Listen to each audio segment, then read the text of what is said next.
The fluorescent lights of JFK International Airport cast everything in a pale, clinical glow. Emily clutched her handwritten sign closer to her chest. The black marker letters spelling "Welcome Home, Tyler" slightly smudged from her nervous fingers. She hadn't seen her brother in 18 months. It's not since their mother's funeral. Not since he'd decided he needed to find himself somewhere far from the memories that haunted their childhood home. The arrivals gate buzzed with the constant flow of travelers. Business suits rushed past with phones pressed to their ears. Families reunited with squeals and tears. Emily stood on her tiptoes, scanning every face that emerged from the tunnel. Then she saw him, tall, broad-shouldered, wearing the same confident stride Tyler had always carried. A charcoal wool coat, dark hair slightly tousled from the flight. From the side, the resemblance was unmistakable. Without thinking, Emily dropped her sign and ran toward him, her arms wrapping around his torso as she buried her face against his chest. "Tyler," she whispered, breathing in what she expected to be her brother's familiar cologne. "God, I missed you so much." The man went rigid. His body was wrong, too muscular, too still. The scent was different, expensive, and unfamiliar. "I'm sorry," came a deep voice above her head. "I think you've mistaken me for someone else." Emily's blood turned to ice. She jerked back, looking up into eyes that were steel gray, not Tyler's, warm brown. The face was angular where her brother's was soft, older, marked by a weariness that seemed carved into his features. "Oh God," she stammered, her hands flying to cover her burning cheeks. "I'm so sorry. I thought you were my brother." "I didn't mean to no harm done," the stranger said, his voice gentler now. There was something in his expression she couldn't quite read. Not irritation, not mockery, something almost like wonder. "It's been a long time since someone was that happy to see me." Emily wanted to disappear into the polished airport floor. "I feel like an idiot." That was completely Emily. Over here. She spun around to see Tyler waving from near the baggage claim, his familiar grin splitting his face. When she turned back to apologize again, the stranger was already walking away, disappearing into the crowd of travelers. "Wait," she called after him, but he was gone. "Who was that?" Tyler asked, jogging up to her with his duffel bag slung over his shoulder. "Nobody," Emily said quickly, though her heart was still racing. Just a misunderstanding. But as they walked toward the exit, she found herself scanning the crowd, looking for a glimpse of gray eyes and a charcoal coat. The memory of that brief embrace lingered, the way he'd felt solid and warm, the way his voice had softened when he'd spoken to her. It was nothing, she told herself. A random mistake in a city full of strangers. So why couldn't she stop thinking about it? 3 days later, Emily was wiping down tables at Rosie's diner when the bell above the door chimed. She glanced up from her work, expecting to see one of the usual morning regulars, and nearly dropped her rag. The stranger from the airport stood in the doorway, looking impossibly out of place among the cracked vinyl booths and faded linoleum. His tailored coat and polished shoes belonged in a boardroom, not a queen's diner that served coffee strong enough to wake the dead. "You?" she breathed. "Me," he confirmed, a slight smile playing at the corners of his mouth. "I was hoping for coffee. And maybe an explanation of how you ended up here." Emily's pulse quickened. "Did you follow me?" "I asked around," he admitted, sliding into the booth by the window. "Emily Parker works at Rosie's, has a brother named Tyler who just came back from Europe. You made an impression?" She grabbed the coffee pot with shaking hands, trying to process this surreal turn of events. That's either really sweet or really creepy. I prefer to think of it as thorough. Emily poured coffee into a chipped white mug, noting how he wrapped his long fingers around it like he was savoring the warmth. "So what's your name, since you apparently know mine?" "Daniel," he said. "Daniel Whitmore."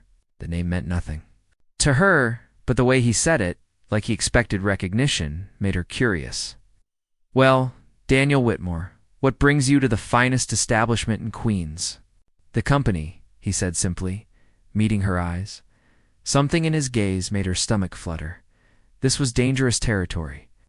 Men like Daniel didn't wander into places like Rosie's without reason, and whatever his reason was, it couldn't be simple. I should get back to work, she said, but made no move to leave. Of course. Daniel took a sip of his coffee and winced slightly. This really is terrible. Emily laughed despite herself. That's what keeps people honest. If you want fancy coffee, there's a Starbucks 3 blocks down. I think I'll stay here. Over the next week, Daniel became a fixture in Emily's morning routine. Every day at exactly 8:15, he would walk through the door, order black coffee and wheat toast, and sit in the same booth by the window. He never seemed rushed, never checked his phone constantly like other business types, quietly watching the morning light shift across the table, occasionally asking Emily about her regular customers or sharing small observations about the city. "You're not from New York," she said one morning, refilling his cup. "What gave it away? You don't look permanently annoyed." Emily grinned. "Plus, you actually make eye contact when you talk to people. Dead giveaway." Daniel chuckled, and the sound sent an unexpected warmth through her chest. "I grew up in Connecticut. Moved here about 10 years ago. It's for work." Something flickered across his face, too quick to interpret. Among other things, Emily wanted to press, to understand the shadows that seemed to live behind his eyes. But the lunch crowd was starting to filter in, and she had orders to take. When she looked back, Daniel was gone, leaving exact change and a generous tip on the table. The pattern continued for 2 weeks. Coffee, conversation, careful distance. Emily found herself looking forward to his visits more than she wanted to admit. There was something about Daniel that drew her in, despite every rational voice in her head warning her to be careful. He was clearly wealthy, clearly from a different world than hers. Men like that didn't develop feelings for waitresses in Queen's diners. They had fun, maybe, and then they moved on. But sometimes, when he thought she wasn't looking, she caught him watching her with an expression that seemed almost hungry. Not for her body, but for something deeper. Like he was memorizing the way she moved, the sound of her laugh, the careful way she treated her customers. Like he was a man who'd been alone for a very long time. It was just now remembering what it felt. Like to want something real. On a rainy Thursday morning, Daniel didn't come. Emily found herself glancing at the clock more often than usual, pouring his coffee out of habit before remembering the empty booth. By noon, she was annoyed with herself for caring. By closing time, she was worried the next morning. He appeared at 8:15 as if nothing had happened. But there were shadows under his eyes, and his usually perfect appearance seemed slightly disheveled. "Rough night?" Emily asked, setting down his coffee without being asked. Daniel looked up at her, and for a moment, his carefully constructed mask slipped. She saw exhaustion there, and something that looked like pain. "You could say that." He wrapped his hands around the mug. "Do you ever feel like you're living someone else's life?" The question caught her off guard. Emily slid into the seat across from him, ignoring the disapproving look from her manager. "What do you mean?" "Like you made choices a long time ago, and now you're trapped in the consequences." Daniel's voice was quiet, distant. "Like you've built walls so high you can't remember what it feels like to breathe freely." Emily studied his face, seeing him clearly for the first time. Beneath the expensive clothes and careful composure was a man who looked profoundly lonely. "Everyone builds walls," she said softly. "The question is whether you build doors in them too." Daniel met her eyes, and something shifted between them. The careful distance they'd maintained for weeks crumbled in an instant. "What happened to you?" Emily asked. For a long moment she thought he wouldn't answer. Then so quietly she had to lean forward to hear him. "I lost someone. 3 years ago, my fiancé, car accident." Emily's heart clenched. "Daniel, I'm so sorry." "Sarah was everything I thought I wanted. It's beautiful, intelligent, from the right family. We had the perfect life planned out." His laugh was bitter. "It's the perfect prison, more like. After she died, I realized I'd been sleepwalking through my own existence." "Is that why you come here?" Daniel nodded slowly. "A real Emily? When you hugged me at the airport, it was the first genuine human contact I'd had in years. Didn't know who I was, didn't want anything from me. You were just happy to see someone you loved." Emily felt tears prick her eyes. "But I wasn't seeing you. Maybe that's what made it perfect." He sat in silence as the morning rush swirled around them. Emily wanted to reach across the table, to take his hand, to offer some comfort for the pain she could see etched in every line of his face. Instead, she asked, "Who are you really, Daniel Whitmore?" He smiled ruefully. "Someone who inherited a company he never wanted. Lives in a penthouse that feels like a mausoleum, and spends his days moving money around to make more money. Someone who was engaged to a woman he respected but never truly loved, because love felt too dangerous. And now," Daniel's eyes found hers. "Now I come to a diner in Queens every morning to see a waitress who makes terrible coffee and treats everyone like they matter. And for the first time in years, I feel like I'm exactly where I'm supposed to be." Emily's breath caught. The air between them hummed with possibility and danger in equal measure. "Daniel," she began, but he shook his head. "I know what you're going to say. We're from different worlds. I have baggage. This can't work." He stood up, leaving money on the table. "You're right about all of it. But Emily, for the first time in 3 years, I'm not sleepwalking.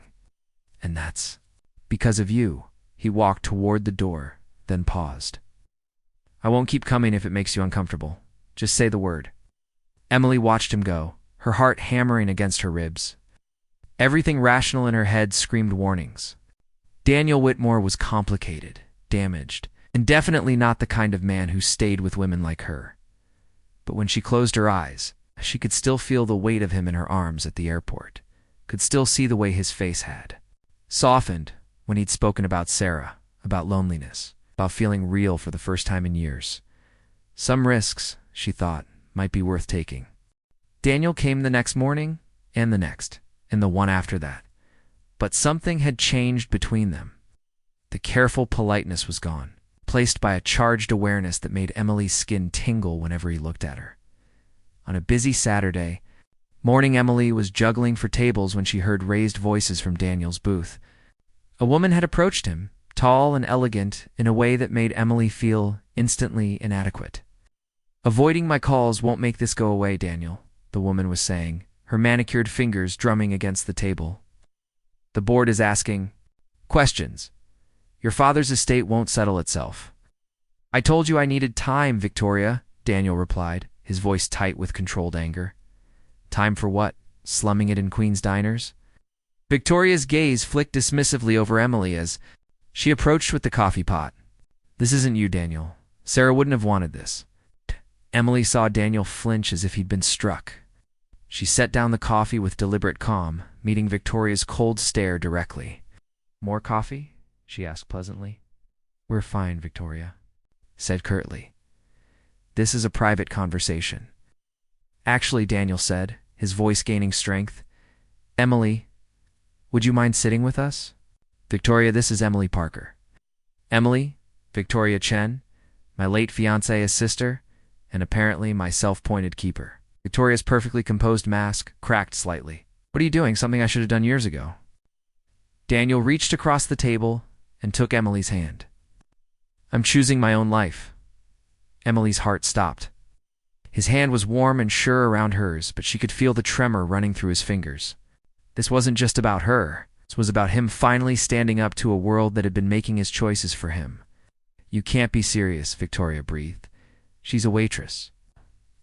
"She's the first real person I've met in years," Daniel said quietly. "She makes me remember what it feels like to be alive." Victoria stood abruptly, her chair scraping against the linoleum. "When you come to your senses, you know where to find me. But don't expect the company to wait forever while you play house." "With your little charity case?" Emily jerked as if she'd been slapped, but Daniel's grip on her hand tightened. "Get out," he said, his voice deadly calm. "And if you ever speak about Emily that way again, you'll find out exactly how much power I still have in that company." Victoria left without another word, her heels clicking angrily across the floor. Emily stared after her, feeling like she'd been caught in the crossfire of a war she didn't understand.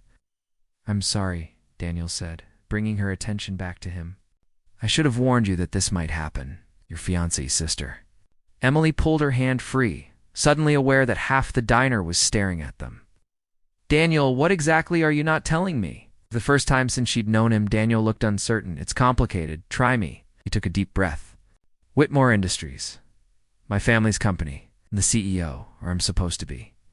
After Sarah died, I've been letting the board and people like Victoria make most of the decisions. I haven't been present for my own life. Emily felt the ground shift under her feet. Whitmore Industries? She'd seen the name on billboards around the city, in newspaper headlines. Daniel wasn't just wealthy. He was one of the most powerful men in New York. Why didn't you tell me? Because I knew you'd look at me differently. Daniel's eyes were pleading. Because I knew you'd start seeing the money and the power instead of just me. Emily stood up, her mind reeling. I need some air. She walked outside into the cold morning, Daniel following close behind. The familiar chaos of Queens traffic felt surreal after the revelation that she'd been having coffee with a man who probably earned more in a day than she made in a year. Emily, please, Daniel said, catching her arm gently. Don't let her poison. This, Emily laughed, but there was no humor in it. What exactly is this, Daniel? Because I thought we were just two people getting to know each other. But apparently you're slumming it with the help. That's not what this is, isn't it? Emily turned to face him. You lost your perfect fiancé and now you're rebelling by dating the waitress? Very poetic, very temporary. Daniel's face went pale. You don't believe that? Emily wanted to say she didn't. But Victoria's words echoed in her head, and suddenly every moment between them felt calculated, like she was. Just part of his grieving process. I think you should go, she said quietly. Emily, please, just go. Daniel stood there for a long moment, looking like he wanted to say 1,000 things. Instead, he nodded once and walked away, leaving Emily alone on the sidewalk with her doubts, and the growing certainty that she'd just made either the biggest mistake of her life or the smartest decision she'd ever made. 2 weeks passed without Daniel. Emily told herself she was relieved, that the complicated mess of his world was more than she wanted to handle. But the empty booth by the window felt like an accusation every morning, and she caught herself listening. For the door chime at 8:15 out of habit, Tyler noticed her distraction. You've been moping around like someone stole your favorite book, he said over dinner. What's going on? Emily pushed food around her plate, not ready to explain. The whirlwind of the past month, just work stuff, right? Because Rosie's is known for its high-stakes drama. Tyler studied her face. This is about that guy from the airport, isn't it? The one you were asking about? Emily's fork clattered against her plate. How did you asked me 3 different times if I noticed anyone unusual that day. You started acting weird right around the time some mysterious customer started showing up at the diner. Tyler leaned back in his chair. I may have been traveling, but I'm not stupid. What happened? Before Emily could answer, her phone rang. She glanced at the unknown number and almost declined the call, but something made her answer. Miss Parker? The voice was older, formal. This is James Morrison, Mr. Whitmore's assistant. I'm calling because Mr. Whitmore has been in an accident. Emily's blood turned to ice. What kind of accident? A car accident 3 days ago?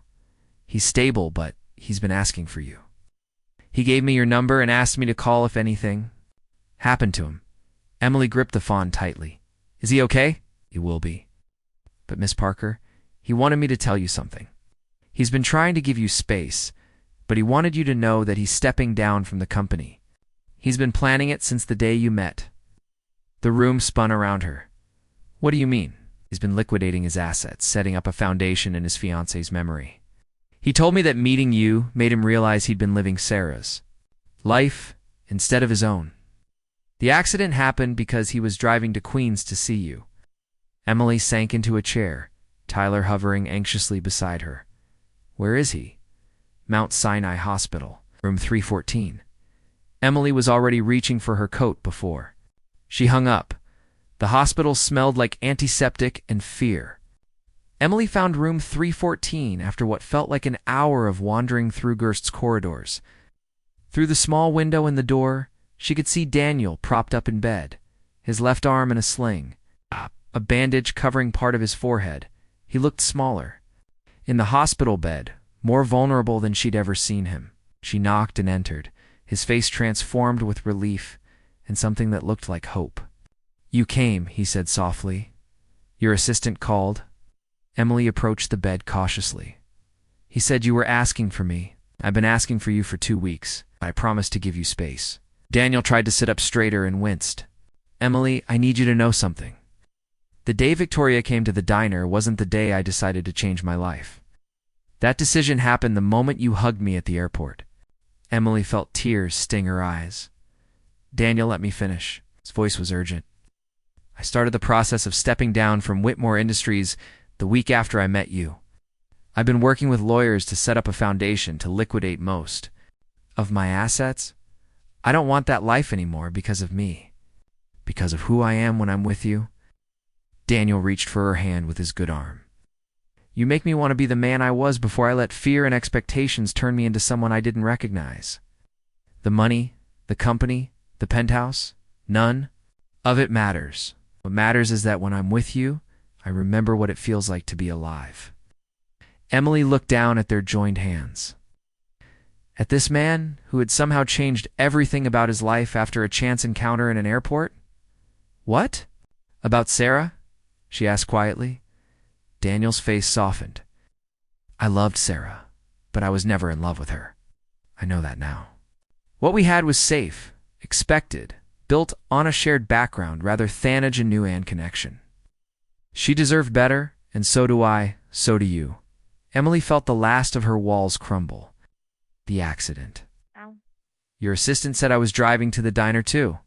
Tell you that I'd rather live in a studio apartment and have coffee with you every morning than spend another day in a world where I have to pretend to be someone I'm not. Daniel squeezed her hand.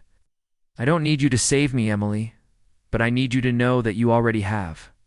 Emily leaned forward and kissed him gently, tasting salt from tears she didn't remember crying. When she pulled back, Daniel was smiling. That crooked smile she'd grown to love. So what happens now, eh? She asked. Now I get out of this hospital bed and take you on a proper date. Maybe somewhere that serves better coffee than Rosie's. Emily laughed.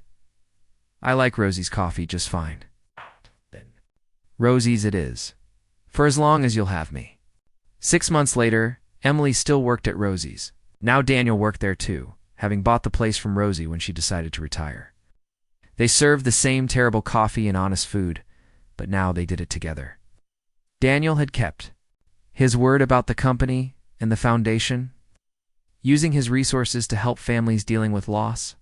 Every morning at 8:15, Daniel would kiss Emily good morning and take his place at the booth by the window. But now, when the morning rush died down, Emily would join him there, and they would plan their future over coffee and toast. Two people who had found each other by accident and chosen each other on purpose. Victoria had been wrong about one thing. Love wasn't about finding someone from the right world. It was about finding someone who made you brave enough to build a new world together. And sometimes, if you were very lucky, it started with a hug intended for someone else. The end.